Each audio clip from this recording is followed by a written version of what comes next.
guys, I hope you enjoyed the first chapter of The Lemonade War. I'm going to read chapter 2 for you today. The title of this chapter is called Breakup. Breakup, dissolution of a unit, an organization, or a group of organizations. The Justice Department sometimes forces the breakup of a large corporation into several smaller companies. Jessie didn't get it. She just didn't get it. What was Evan's problem? He'd been acting like a weirdo for 2 days now. And it was 2 days ago that the letter had arrived. But why would he be so upset about that letter? This is a puzzle, Jessie told herself, and I'm good at puzzles. But it was a puzzle about feelings, and Jessie knew that feelings were her weakest subject. Jessie sat in the cool darkness of the basement and thought back to Monday, the day the letter had come. Everything had been normal. She and Evan were putting together a lemonade stand in the driveway when the mailman walked up and handed Jessie a bundle of letters. Evan never bothered to look at the mail, but Jessie was always entering contests and expecting to win, so she flipped through the letters right away. Boring, boring, boring, said Jessie as each letter flashed by. Hey, something from school, addressed to Mom. She held up a plain white envelope. What do you think it is? Dunno, said Evan. He was in the garage uncovering the small wooden table they usually used for a stand. It was buried under 2 snow tubes, 2 boogie boards, and the garden hose. Jessie watched while Evan gave a mighty pull and lifted the table up over his head. Wow, he's gotten so big, thought Jessie, remembering what Mom had said about Evan's growth spurt. Sometimes Jessie felt like Evan was growing twice as fast as she was. Growing up, growing away. It looks important, said Jessie. It looks like bad news, is what she thought in her head. Was there a problem? A complaint? A mix-up? All the nervousness she'd been feeling about skipping to 4th grade suddenly burbled up inside her. This table's really dirty, said Evan. Do you think we can just cover it with a lot of cups and the pitcher and no one will notice? Jessie looked. The table was streaked with black. No. Evan groaned. I'll clean it, said Jessie. Evan only had agreed to have a lemonade stand because it was one of her favorite things to do. The least she could do for him was clean the gunk off the table. Maybe, she said, holding up the envelope again. They're postponing school? Maybe the first day isn't going to be next Tuesday, you think? That got Evan's attention. Let's ask Mom to open it, he said. Up in the humming cool of her office, Mrs. Tresky read the letter through once. Well, she said, this is a curveball. She looked right at Evan. Jessie thought her face looked worried. Evan, you and Jessie are going to be in the same class this year. You'll both have Mrs. Overton. Jessie felt relief flood her entire body. The same class! If she could just have wished for one thing in the whole world, that's what she would have wished for. She would be with Evan, and Evan would make everything easier. He would introduce her to all those 4th graders. He would show them all that she was okay. Not some puny 2nd grader who didn't really belong. But Evan didn't look happy. He looked angry. Why? He asked in his almost shouting voice. Mrs. Tresky scanned the letter. Well, the classes were small to start with, and now some of the 4th graders they thought would be attending aren't because they're moving or switching to private schools. So they need to combine the 2 small classes into one bigger class. That is so unfair, said Evan. I wanted Mrs. Scobie, and I don't want... He looked at Jessie. That is so unfair. Jessie was surprised. This was great news. Why didn't Evan see that? They always had fun together at home. Now they couldn't have fun in school, too. It'll be fun, she said to Evan. It will not be fun, said Evan. School isn't fun. And then he stomped downstairs and locked himself in his room for the rest of the afternoon. They never finished the lemonade stand. And here it was, 2 days later, and Evan was still all locked up, even though he wasn't in his room. He wouldn't talk to her, and he wouldn't play with her. So Jessie went up to her room and did what she always did when she was upset, or angry, or sad, or confused. She started reading Charlotte's Web. She had read the book about 100 times. She was at the good part, the happy part. Wilbur had just been named some pig, and he was getting all kinds of attention from the Zuckermans in the whole town. But Jessie couldn't settle into that happy feeling, the one that usually came when Charlotte said, I dare say my trick will work, and Wilbur's life can be saved. Instead, she kept noticing an unhappy feeling tap, tap, tapping on her shoulder. And it wasn't the unhappy feeling that came from knowing that Charlotte was going to die on page 171. It was Evan. She couldn't stop thinking about what he had said. Jessie could only remember one other time that Evan had said, "I hate you," to her. Grandma had been over and Evan needed help with his math homework. He had that frustrated, screwed-up mouth look that he sometimes got with math or spelling or writing reports.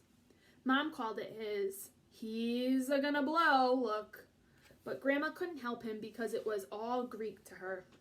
So Jessie had shown him how to do each problem. Well, she just sort of jumped in and done the problems for him.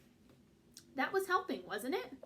Grandma had called her a girl genius, but Evan had ripped his paper in half and run upstairs shouting, "I hate you," just before slamming his door. That was last year. Jessie rested the book on her stomach and stared at the ceiling. People were confusing. She'd rather do 100 math problems than try to figure out someone else's mixed up feelings any day of the week. That's why she and Evan got along so well. He'd just tell her straight out, "I'm mad at you because you ate the last Rice Krispies treat." And then she could say, "Sorry, hey, I've got some Starbursts in my room. You want them?" And that would be that. Evan was a straight shooter. Not like the girls at school, the ones who had started the club. She rolled over onto her side to get away from those thoughts. Across the room against the opposite wall, she noticed the 3 pieces of foam core her mom had bought for Jessie's Labor Day project. Every year, the Rotary Club sponsored a competition for kids to see who could come up with the best display related to the holiday. This was the first year Jessie was old enough to participate, and she had begged her mom to buy foam core and gel pens and fluorescent paper and special stickers for her display. She was determined to win the prize money, $100. But she hadn't been able to come up with a single idea that seemed good enough. So here it was, just 5 days before the competition, and the foam core was still completely blank. Jessie reached for her book. She didn't want to think about the girls at school, and she didn't want to think about the competition. She started reading again. Wilbur and Charlotte were at the fair, and Charlotte was beginning to show her age. Jessie read the words that Wilbur said to his best friend. "I'm awfully sorry to hear that you're feeling poorly, Charlotte. Perhaps if you spin a web and catch a couple flies, you'll feel better." Well, the second part didn't apply at all, but Jessie imagined herself saying the first line. "I'm awfully sorry to hear that you're feeling poorly, Evan." It sounded about right. At least it would show him that she cared, and Jessie knew that this was important when someone was feeling upset. She decided to go downstairs and give it a try. She would do just about anything to get Evan back to the way he was before the letter. Jessie looked into the kitchen and the backyard. No Evan. She was halfway down the steps to the basement when she heard a noise coming from the garage. She opened the door and felt the full heat of the day on her skin. It was like some giant had blown his hot, stinky breath on her. In the garage, she found Evan and Scott Spencer. Weird, she thought. Evan doesn't even like Scott Spencer. They'd been on-again, off-again friends from kindergarten. But ever since Scott had purposely put Evan's bike helmet under the wheel of the Tresky's minivan so that Mrs. Tresky ran it over when she backed out, the friendship had definitely been off. Jessie looked from Evan to Scott and back again. Now she had no idea what to say. "I'm awfully sorry to hear that you're feeling poorly, Evan," didn't seem to make much sense when Evan was obviously having fun with his friend. She tried to think of something else to say. All she could come up with was, "What are you doing?" The boys were bent over a piece of cardboard. Evan was writing letters with a skinny, red felt-tipped pen. The purple cooler was inside the middle of the garage, and the 2 plastic chairs were stacked on top of it. On the top chair was a brown paper bag. "Nothing," said Evan, not looking up. Jessie walked over to the boys and peered over Evan's shoulder. There's a little sign in the book. It says lemonade. She said, "You spelled lemonade wrong. It's an O, not an I." But she thought, "Oh good, a lemonade stand, my favorite thing to do." The boys didn't say anything. Jessie saw Evan's mouth tighten up. "You want me to make the lemonade?" she asked. "Already made," said Evan. "I could decorate the sign," she said. "I'm good at drawing butterflies and flowers and things."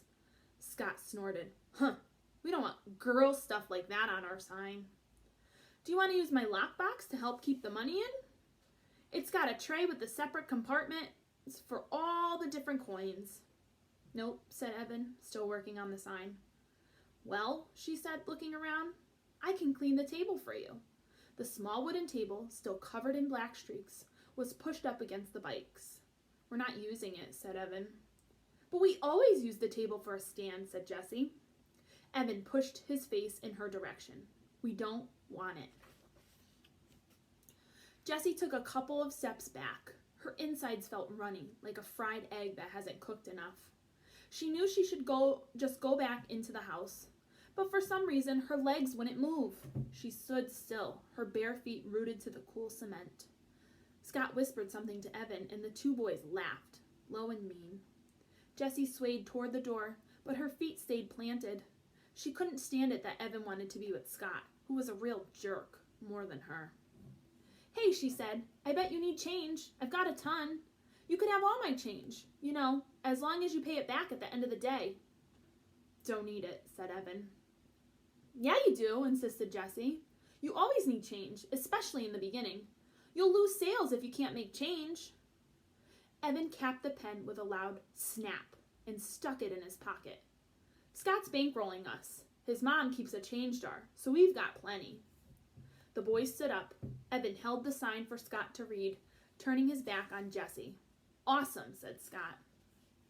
Jessie knew that the sign was not awesome.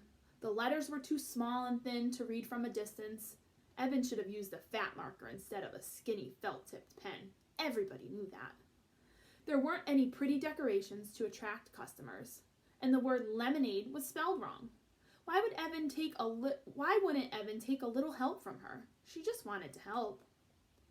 Scott turned to her and said, Are you really going to be in 4th grade this year? Jessie's back stiffened. Yep, she said. Wow, that is so freaky.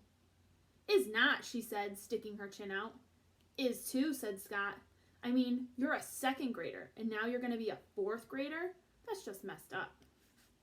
Jessie looked at Evan, but he was busy taping the sign to the cooler. Lots of people skip grades, said Jessie. It's not that big a deal. It's completely weird, said Scott. I mean, you miss everything from a whole year. You missed the whole unit on Antarctica, and that was the best. And the field trip to the aquarium, and the thing where we sent letters all over the country. Remember that, Evan? You got that letter from Alaska. That was so cool. Evan nodded, but he didn't look up. It's not that big a deal, said Jessie again, her voice stretched tight like a rubber band. It's like you miss a year of your life, Scott said. It's like you're going to die a whole year earlier than the rest of us because you never had 3rd grade. Jessie felt cold and hot at the same time. Part of her wanted to yell, That doesn't make any sense! But the other part of her felt so freakish, like Scott had just noticed she had 3 legs. Evan stood up and tossed the paper bag to Scott. Then he grabbed the plastic chairs with one hand. Come on, let's go.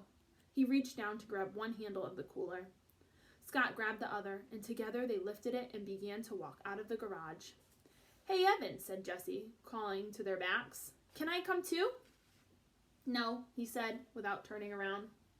Come on, please. I'll be a big help. I can do lots of things.